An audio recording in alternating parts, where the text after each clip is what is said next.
Dear students, in this topic, we shall discuss the sarcoplasmic reticulum and its role in muscle contraction. The sarcoplasmic reticulum is a network of membrane bound tubules which extend throughout the muscle cell. This network extends on either side of the Z disc and extends from one Z disc to the other. यानी एक जी disc से लेकर दूसरी जी disc के दरमियान में एक network sarcoplasmic reticulum का होता है। ये जो सार्कोप्लाज्मिक रेटिकुलम है बहुत सारे एस्पेक्ट्स में दूसरे सेल्स में पाई जाने वाली एंडोप्लाज्मिक रेटिकुलम के साथ मिलता जुलता है।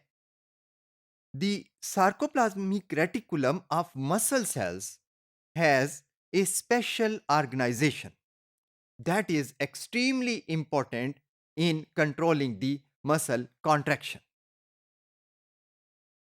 यही वजह है कि जो रैपिडली कॉन्ट्रैक्टिंग मसल्स हैं उनके सेल्स में सार्कोप्लाज्मिक रेटिकुलम का नेटवर्क बहुत ज्यादा एक्सटेंसिव होता है। जो सार्कोप्लाज्मिक रेटिकुलम है अगर हम इसका स्ट्रक्चर देखें तो इसके दो मेजर हिस्से हैं। Number one, the terminal cisternae and number two, the longitudinal tubules. Terminal cisternae are larger chambers which are closely associated with the T tubules. ये दोनों जो हैं इनकी एसोसिएशन इतनी क्लोज है कि इनके दरमियान में जो डिस्टेंस है that is only about 12 nanometers. Terminal cisternae are the primary sites of calcium release.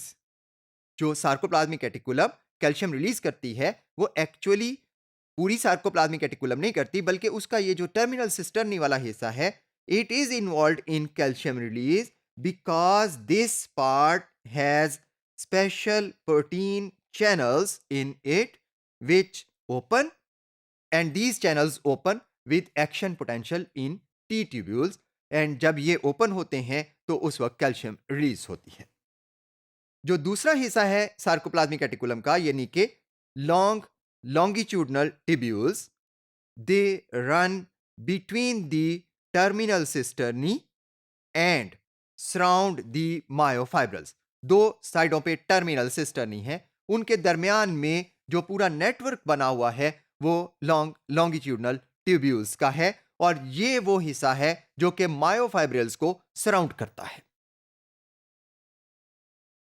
These longitudinal tubules are the sites where calcium ion absorption occurs because this part has ion channels which are called calcium pumps.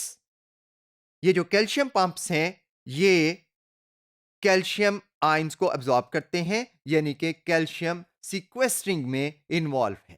तो sarcoplasmic reticulum का ये वाला हिस्सा cytoplasm से calcium ions को सीक्वेस्टर करता है जबकि टर्मिनल सिस्टर्नी वाला हिस्सा कैल्शियम आयंस को कॉन्ट्रैक्शन के वक्त रिलीज करता है। Dear students, the calcium ion sequestering is the main function of sarcoplasmic reticulum. जैसे कि अभी हमने बताया कि सार्कोप्लाज्मिक रेटिकुलम कैल्शियम आयंस की सीक्वेस्ट्रिंग करती है because of presence of calcium pump in the membrane. These pumps actively transport calcium ions from sarcoplasm and concentrate it within the tubules of sarcoplasmic reticulum. Now, ये जो sarcoplasmic reticulum है इसके अंदर जो calcium ions हैं they are stored not in free form, rather they are stored in bound form. और binding के लिए ये कैल्शियम आयंस एक प्रोटीन के साथ बाइंड होते हैं जिसे कहते हैं कैल्सीक्वेस्ट्रिन प्रोटीन। इस प्रोटीन का हर मॉलिक्यूल अपने साथ तकरीबन 50 कैल्शियम आयंस को बाइंड करता है।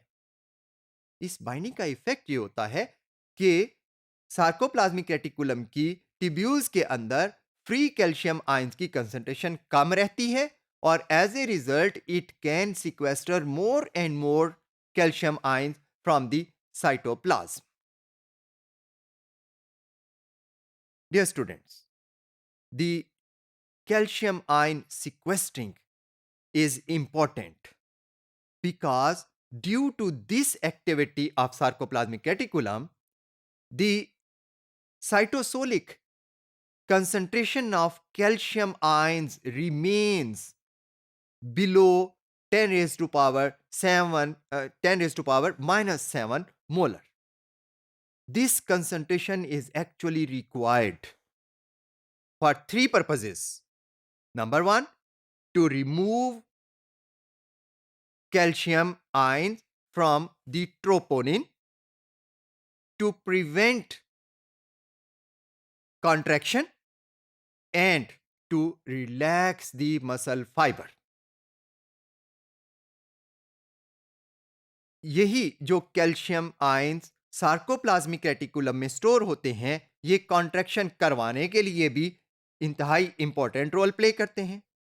जब एक एक्शन पोटेंशियल टी ट्यूब्यूल्स के थ्रू अराइव होता है तो ये टी ट्यूब्यूल्स से इफेक्ट करता है सार्कोप्लाज्मिक रेटिकुलम के टर्मिनल सिस्टर्नी पे, जहां पर मौजूद कैल्शियम चैनल्स ओपन होते हैं और जब कैल्शियम चैनल्स ओपन होते हैं तो they release a large quantity of calcium ions into the cytosol.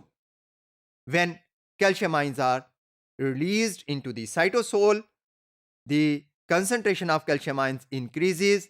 As a result, contraction begins.